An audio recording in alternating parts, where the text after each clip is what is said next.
Asal lupa kocok sampai. Nah YouTuber setugas asal lupa kocok sampai. Ha.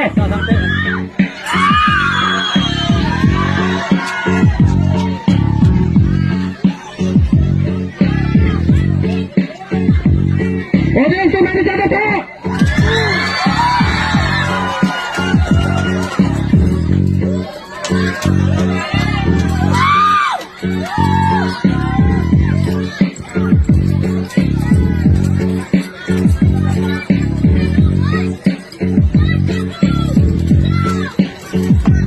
Audience tu sambil lo jaga tak?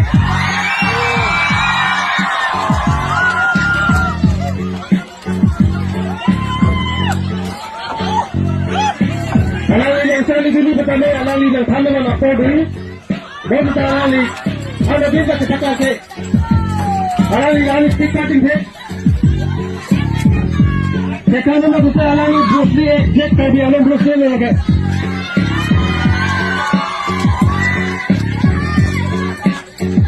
Alali asal siapa keparting ada sekali alali parting asal improve, lah mungkin setiap lagu alali kita di lokal.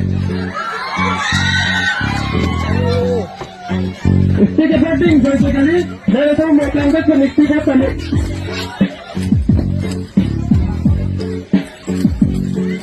that's all they know that you do the fact audience to kalima kara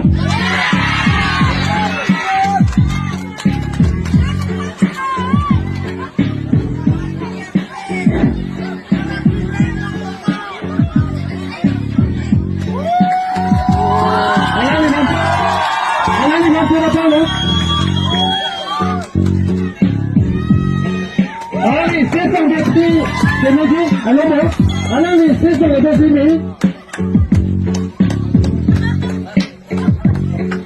alali dan alali asal itu dan itu sesang desi alali asal sesang desi ni